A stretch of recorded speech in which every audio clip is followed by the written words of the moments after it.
Le triomphe d'un homme à l'incroyable destin, célébré par des centaines de milliers de Brésiliens à São Paulo. À 77 ans, Lula décroche un troisième mandat présidentiel avec 50,9% des voix face à son rival d'extrême droite. Ce n'était pas la campagne d'un homme contre un autre, d'un parti contre un autre. C'était la campagne d'un groupe de personnes qui aiment la liberté et la démocratie contre l'autoritarisme et l'argent. Une courte victoire qui oblige, insiste le chef de la gauche brésilienne.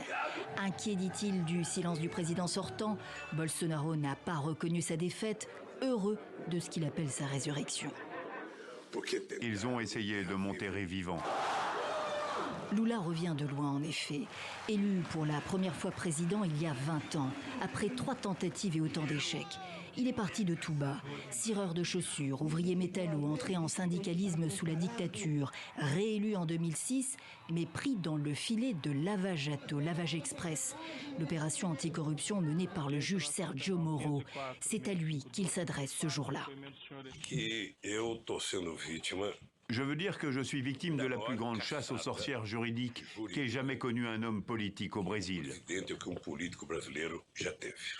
Lula est condamné à son tour dans le retentissant scandale Petrobras, 9 ans de prison. 580 jours derrière les barreaux. Un complot, dit-il, qui permet à Bolsonaro d'être élu en 2018. Et puis, coup de théâtre en mars 2021. Condamnation annulée pour vice de forme, le fameux juge Moro a été partial pour la Cour suprême. Lula n'est pas blanchi sur le fond, mais l'horizon se dégage à nouveau. Aujourd'hui, c'est un retour au pouvoir historique que la droite affairiste et l'extrême droite auront tout fait pour empêcher. Générer des richesses sans détruire l'environnement est possible, dit Lula, mais les bolsonaristes bien implantés n'ont pas l'intention de s'effacer. Le Brésil n'a jamais été aussi divisé. C'est de ce pays-là que Lula doit prendre la tête le 1er janvier 2023.